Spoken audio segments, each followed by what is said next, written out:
अपने दौरे के लिए पहुंचे हैं। कुछ देर में उनका संबोधन होना है। जिस तरीके से बैनर पर आप देख पा रहे हैं, Uttar Pradesh investment road show, साफ तौर पर उत्तर प्रदेश शासन का, उत्तर प्रदेश सरकार का इससे विजन क्लियर हो रहा है कि किस तरीके से वैश्विक मंच पर उभरते हुए उत्तर प्रदेश की तस्वीर आज पेश करने मुख्यमंत्री सिंगापुर पहुंच रहे हैं। कल की अगर बात करें, 4 दिवसीय दौरे पर वो पहुंचे। पहले दिन ही लगभग 6650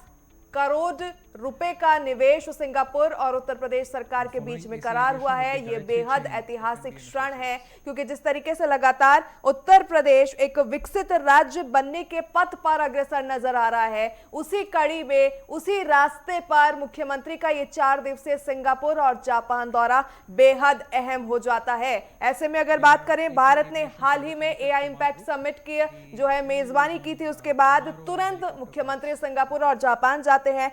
जापान की अगर बात करें तो जापान की जो टेक्नोलॉजी है वो विश्व में अपना लोहा मनवा चुकी है। और वहीं अगर उत्तर प्रदेश की बात करें तो उत्तर प्रदेश में देश का पहला सेमीकंडक्टर यूनिट बनने जा रहा है। तो ऐसे में उत्तर प्रदेश और जापान के बीच टेक्निकल इश्यूज को लेकर जो वार्ता होगी वह बेहद इंपॉर्टेंट होगी।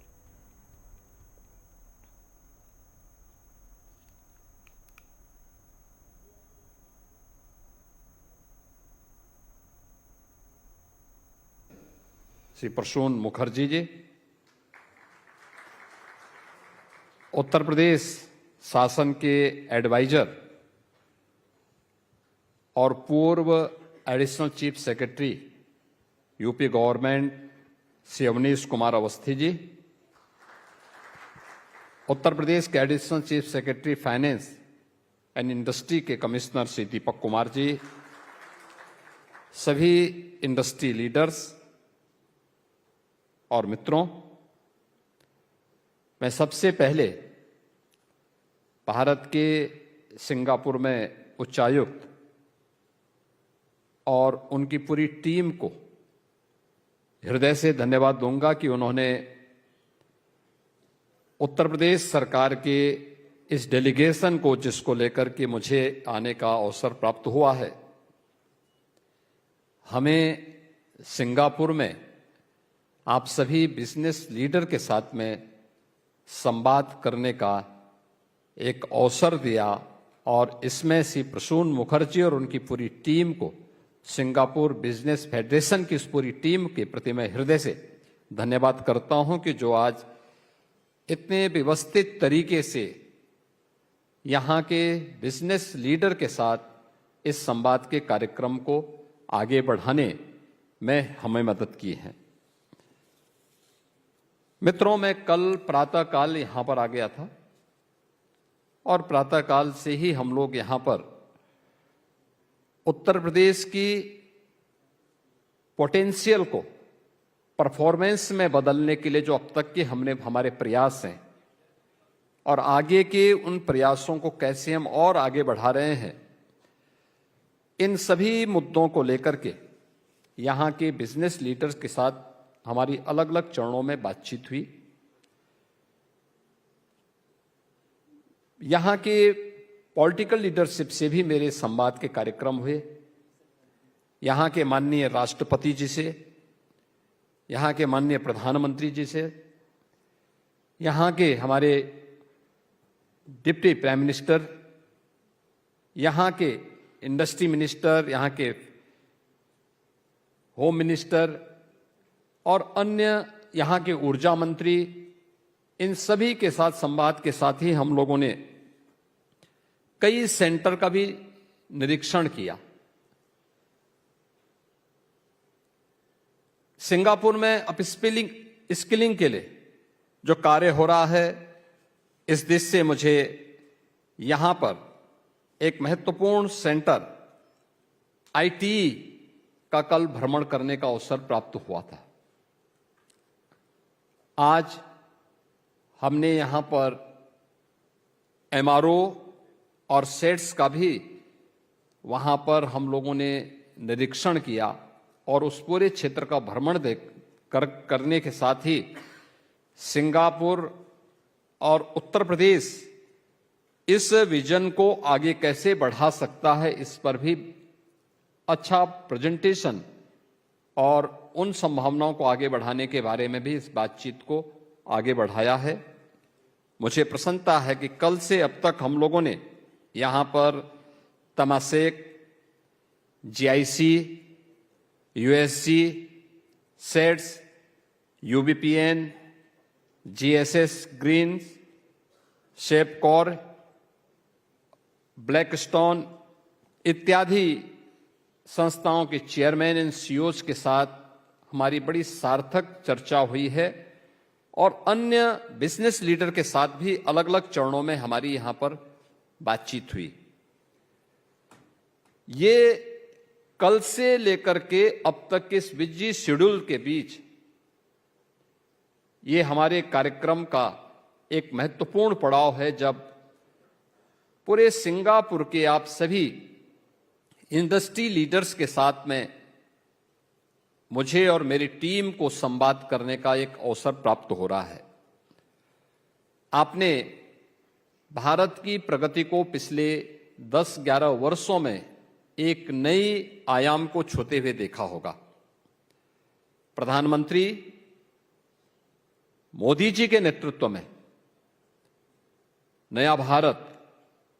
आज दुनिया की एक बड़ी अर्थव्यवस्था के रूप में अपने आप को स्थापित करने की ओर अग्रसर हुआ है। और इस वित्तीय वर्ष के अंत में जो नेक्स्ट हमारा फाइनेंशियल ईयर है, इस फाइनेंशियल ईयर में भारत दुनिया की तीसरी बड़ी अर्थव्यवस्था के रूप में अपने आप को स्थापित करने में सफल हो जाएगा। आज जो भारत की प्रत्येक क्षेत्र में जो भी प्रगति देखने को मिल रही है, इस प्रगति के जो शिल्पी हैं और नए भारत और आधुनिक भारत के जो शिल्पी हैं, वो हमारे देश के यशस्वी प्रधानमंत्री श्री नरेंद्र मोदी जी हैं। और उन्हीं के विजन को हम लोगों ने यूपी के अंदर प्रभावी ढंग से लागू करने के लिए जो कार्य प्रारंभ किए हैं, हमारे इंडस्ट्री कमिश्नर ने आपके सामने यहां पे एक प्रेजेंटेशन आप सबके सामने प्रस्तुत भी किया। यहां के कुछ इंडस्ट्री लीडर्स ने भी उत्तर प्रदेश की प्रगति के बारे में आपके सामने और हमारे साथ जो अभी तक एमओयू हुए हैं, इन एमओयू के बारे में भी यहां पर कुछ महानुभावों को मंच पर आकर के आपके सामने एक फोटोग्राफ्स भी उनके सामने आपके सामने यहां पे प्रस्तुत करने का एक अवसर हमें प्राप्त हुआ है। इस दौरान हमें ढेर सारे उन संभावनाओं को, और मुझे अच्छा लगा कि यहां का हर इंडस्ट्री लीडर आज भारत के अंदर एक ड्रीम डेस्टिनेशन के रूप में उत्तर प्रदेश की क्या भूमिका हो सकती है और उत्तर प्रदेश कैसे भारत की इकोनॉमी के लिए ग्रोथ इंजन के रूप में काम कर रहा है, उन सभी संभावनाओं को आपने यहां पर देखा होगा। और वे सभी अपनी बातों में भी इस चीज को महसूस किए। और मैं कह सकता हूं आज के दिन पे उत्तर प्रदेश में आने वाला एक एक इन्वेस्टमेंट न केवल सुरक्षित है, बल्कि दुनिया के अंदर सबसे अधिक संभावनाओं को आगे बढ़ाने वाला भी साबित होगा। इसमें कोई संदेह किसी को भी नहीं होना चाहिए। हमने पिछले 9 वर्ष के अंदर उत्तर प्रदेश के अंदर केवल सुरक्षा का ही एक माहौल नहीं दिया, स्केल को स्किल और उसको स्पीड के साथ कैसे जोड़ा जाता है। आज उत्तर प्रदेश केवल टेक्नोलॉजी और ट्रस्ट का ही प्रदेश नहीं है, बल्कि भारत के अंदर ट्रांसफॉर्मेशन के भी एक नए युग में आगे बढ़ने वाले प्रदेश के रूप में उसने अपनी नई पहचान बनाई है। 34 से अधिक सेक्टोरियल पॉलिसीज, सुरक्षा का एक बेहतरीन वातावरण, और इन सभी वातावरण के बीच में हम लोगों ने यूपी के अंदर एक बड़े लैंड बैंक के साथ ही वहां के इंफ्रास्ट्रक्चर को, वर्ल्ड क्लास इंफ्रास्ट्रक्चर आज हमने वहां पर उपलब्ध करवाया है। न केवल इंडस्ट्रियलाइजेशन के लिए, बल्कि सर्विस सेक्टर में भी जो अनंत संभावनाएं यूपी के अंदर हैं, उन सभी को हम लोगों ने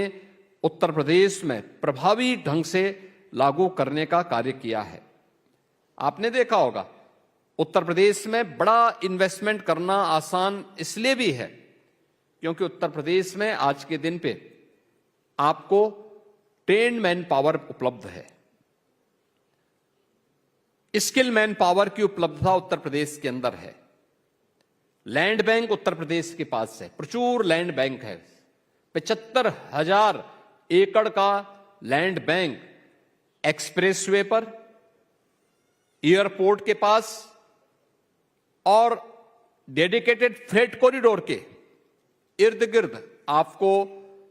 इन्वेस्टमेंट के लिए, इंडस्ट्रियलाइजेशन के लिए, लॉजिस्टिक के लिए, सर्विस सेक्टर में होटल्स की चेन को स्थापित करने के लिए, इन सभी सेक्टर में आपके पास वह लैंड बैंक, यूपी गवर्नमेंट के पास वह लैंड बैंक है। और किसी भी बड़ी इंडस्ट्री को आने के लिए जो उसका बेस चाहिए वो एमएसएमई यूपी के पास पहले से मौजूद है। 96 लाख एमएसएमई यूनिट अलग अलग सेक्टर की यूपी के अंदर पहले से कार्यरत हैं, जो वर्तमान में उत्तर प्रदेश के अंदर 3 करोड़ से अधिक लोगों को वहां पे रोजगार और नौकरी की संभावनाओं के साथ आगे बढ़ाने का कार्य कर रहा है। इतने विशाल स्थिति को ध्यान में रखते हुए आज उत्तर प्रदेश पूरी मजबूती के साथ आगे बढ़ने का कार्य कर रहा है। और मेरा यह मानना है कि उत्तर प्रदेश के अंदर जिन क्षेत्रों में हम लोगों ने यहां पर भारत और सिंगापुर के बीच में जो व्यापक रणनीतिक साझेदार के फोकस सेक्टर हैं, इनमें digital public infrastructure, fintech,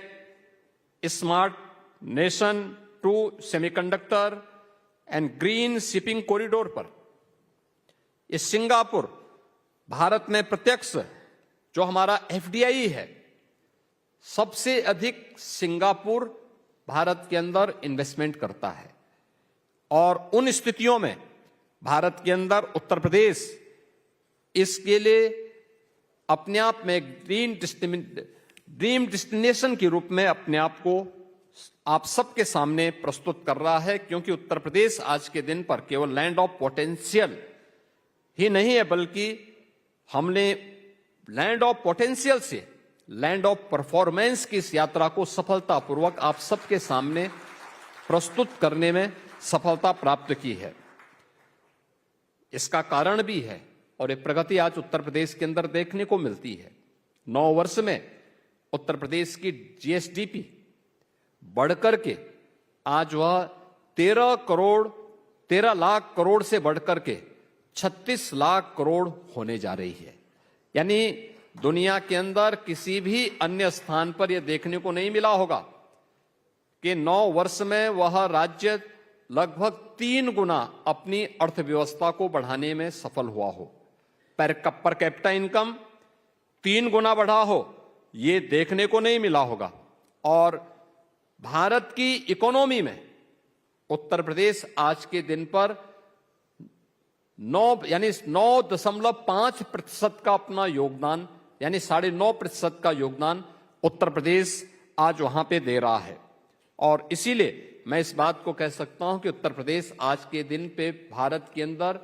investment के एक ड्रीम डेस्टिनेशन के रूप में उत्तर प्रदेश ने अपनी सफलता प्राप्त की है। हमने इस दिशा में बहुत सारे प्रयास किए। ईज ऑफ डूइंग बिजनेस में भारत के अंदर टॉप अचीवर स्टेट के रूप में उत्तर प्रदेश है। डीरेगुलेशन रैंकिंग में भारत के अंदर फर्स्ट रैंक यूपी के पास है। डीक्रिमिनलाइजेशन के द्वारा हमने जो राज्य के अधिनियम है, 13 राज्य अधिनियम है, इनमें से 99% जो आपराधिक प्रावधान थे उन सबको हम लोगों ने यूपी के अंदर समाप्त किया है। और पिछले 5 वर्षों से Uttar Pradesh revenue surplus state के रूप में भारत के इकोनॉमी का एक ग्रोथ इंजन के रूप में एक बड़ी भूमिका का निर्वहन करने की दिशा में आगे बढ़ा है। और इसीलिए तो हम कह सकते हैं कि आज यूपी के अंदर ये SSS का ये संगम हमें सेफ्टी भी है, स्टेबिलिटी भी है और यूपी के अंदर स्पीड भी है। ये उत्तर प्रदेश के अंदर आज हम सबको यह सभी सेक्टर में देखने को मिल सकता है। इसमें हम लोगों ने इन सभी सेक्टर में जो कार्य किए हैं, मेरा मानना है कि ये सभी उत्तर प्रदेश के विकास का मल्टीप्लायर इम्पैक्ट, इसे इफेक्ट को हम आगे बढ़ा करके जो उत्तर प्रदेश के अंदर का हमारा विजन है कि उत्तर प्रदेश को $1 ट्रिलियन की इकोनॉमी के रूप में स्थापित करना है। और मेरा मानना है कि वह दिन दूर नहीं जब अगले 3 से 4 वर्ष के अंदर उत्तर प्रदेश अपने आप को $1 ट्रिलियन की इकोनॉमी के रूप में स्थापित करेगा। और इस दिशा में हमारे द्वारा किए जाने वाले प्रयास अलग अलग सेक्टर में इस रूप में हैं। उत्तर प्रदेश के अंदर जो बातें यहां पर एक प्रेजेंटेशन के रूप में भी आपके सामने प्रस्तुत किया गया, भारत के अंदर सबसे ज्यादा फूड ग्रेन का उत्पादन उत्तर प्रदेश करने वाला राज्य है। हमारे पास भारत की एग्रीकल्चर की 11% लैंड है, लेकिन 11% लैंड में उत्तर प्रदेश 21% से अधिक फूड ग्रेन का उत्पादन करता है। 21% का मतलब यह भारत का फूड बास्केट के रूप में उत्तर प्रदेश ने अपने आप को स्थापित किया है। वैल्यू एडिशन के साथ इसको जोड़ना, फूड प्रोसेसिंग के साथ जोड़ना और इससे संबंधित तमाम अन्य अभियान उत्तर प्रदेश के अंदर इन्वेस्टमेंट के लिए हर एक निवेशक को वहां पर आमंत्रित करता है। उत्तर प्रदेश के अंदर इंफ्रास्ट्रक्चर, लॉजिस्टिक, इंडस्ट्रियल पार्क और गुड गवर्नेंस का आज के दिन पर सबसे अधिक लाभ निवेशक को उत्तर प्रदेश के अंदर प्राप्त हो सकता है। एक्सप्रेसवे के बारे में जो आपको बताया गया कि भारत के कुल एक्सप्रेसवे का 55% यूपी के पास है। रेलवे नेटवर्क का सबसे बड़ा रेलवे नेटवर्क भारत का यूपी के पास है और वह भी 16,000 किलोमीटर का। पब्लिक ट्रांसपोर्ट के लिए उत्तर प्रदेश की 7 सिटी में मेट्रो का संचालन हो रहा है, ये भारत के अंदर सबसे अधिक है। और एयर कनेक्टिविटी में भी अकेले उत्तर प्रदेश के अंदर 16 डोमेस्टिक एयरपोर्ट और 4 इंटरनेशनल एयरपोर्ट हैं और 5वां इंटरनेशनल एयरपोर्ट जो भारत का सबसे बड़ा एयरपोर्ट आ रहा है वह नोएडा इंटरनेशनल एयरपोर्ट जेवर। अभी बहुत जल्दी हम उसे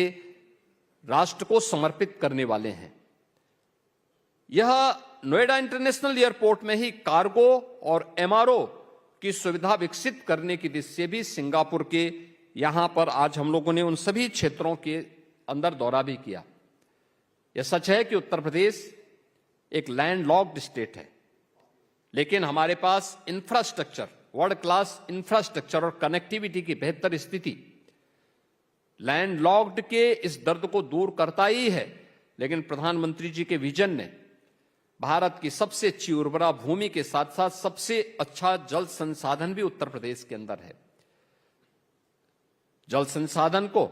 उन नदियों को हम लोगों ने वाटर वे के रूप में आगे बढ़ाने का काम किया और भारत का पहला वाटरवे वाराणसी टू हल्दिया के बीच में संचालित हो चुका है और इस पर हमारे मल्टी मॉडल ब्लेज की स्थापना करने की कार्रवाई तेजी के साथ आगे बढ़ी है। इसके साथ ही उत्तर प्रदेश ने अन्य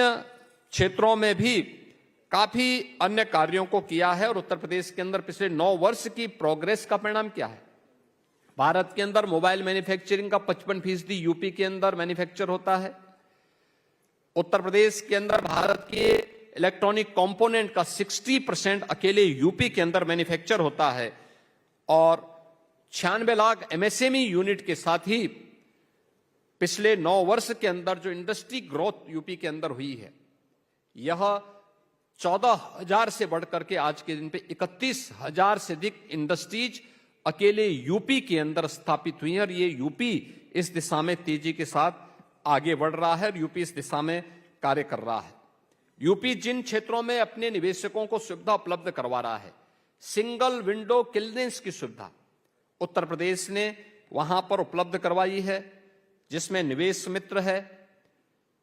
निवेश सारथी है और उद्यमी मित्र के माध्यम से इन्वेस्टमेंट, सफलतापूर्वक इन्वेस्टमेंट के बाद इंसेंटिव वितरण का कार्य ऑनलाइन डीबीटी के माध्यम से इन्वेस्टर के अकाउंट में पैसा सीधे चला जाता है। यह उपलब्ध हम लोगों ने वहां पे किया है। टाइम बाउंड क्लियरेंस की व्यवस्था, ट्रांसपेरेंट लैंड अलॉटमेंट की व्यवस्था, ये उत्तर प्रदेश के अंदर है। 34 से अधिक सेक्टोरल पॉलिसीज यूपी के पास हैं और उत्तर प्रदेश के अंदर हम लोगों ने इन सभी क्षेत्रों के साथ ही एफडीआई और एफडीआई फॉर्च्यून 500 के लिए भी अपनी एक डेडिकेटेड पॉलिसी उत्तर प्रदेश के अंदर हम लोगों ने उपलब्ध करवाई है। 75,000 एकड़ से अधिक हमारे पास लैंड बैंक उपलब्ध है और जितने हमारे जो एक्सप्रेस हाईवे हैं, एक्सप्रेस हाईवे पर भी हम लोगों ने 27 ऐसे इंडस्ट्रियल क्लस्टर डेवलप करने की कार्रवाई को आगे बढ़ाया है जो उत्तर प्रदेश की इन संभावनाओं को आगे बढ़ाता है। उत्तर प्रदेश के अंदर जो मैंने आपको कहा कि हमारी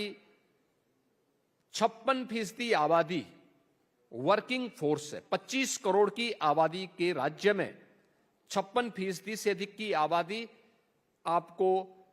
हर एक सेक्टर में कार्य करने वाली, चाहे वह इंडस्ट्री के फील्ड में हो या फिर अन्य कार्यों के लिए, वहां पर वह उत्तर प्रदेश के अंदर आपको स्किल मैन पावर उपलब्ध होगा। लेबर रिफॉर्म करने वाला, educational, health, skill development, MSME, ODOP, startup पहल, इन सभी में उत्तर प्रदेश की ये ताकत हम सबको आगे बढ़ा रही है और इसी का परिणाम है कि उत्तर प्रदेश ने पिछले 9 वर्ष के अंदर अपना एक्सपोर्ट को लगभग 2.5 गुना से अधिक बढ़ाने में सफलता प्राप्त की है। और आज के दिन पर मैं इस बात के लिए भी आप सभी बिजनेस लीडर के साथ इस बारे में कहना चाहूंगा कि उत्तर प्रदेश के अंदर हम लोग जेवर एयरपोर्ट के पास एक सिंगापुर सिटी के लिए भी एक डेडिकेटेड प्लान को हम लोगों ने वहां पर प्रस्तुत किया है कि जो भी इन्वेस्टर आएगा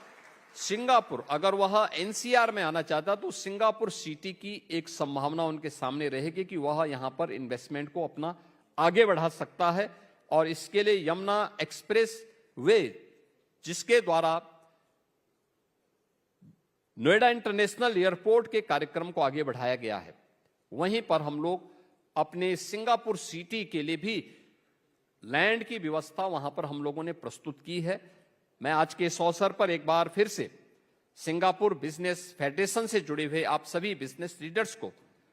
उत्तर प्रदेश के अंदर आमंत्रित करता हूं कि आप उत्तर प्रदेश में आइए। आपका निवेश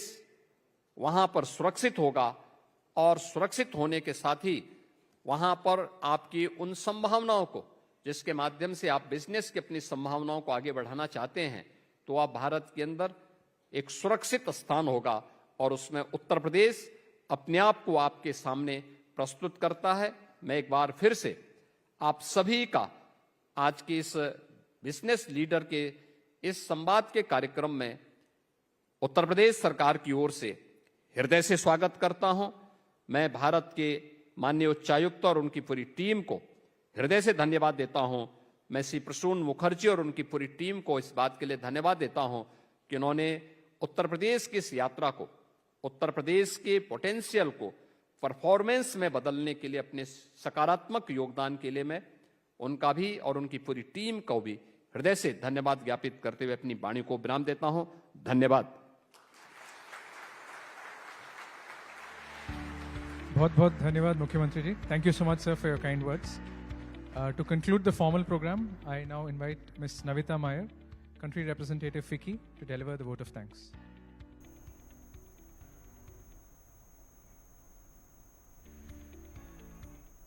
तो सिंगापुर से उत्तर प्रदेश के मुख्यमंत्री योगी आदित्यनाथ को आप सुन रहे थे। उत्तर प्रदेश राज्य और सिंगापुर देश के बीच में जो अहम समझौते हुए हैं, जिन करारों पर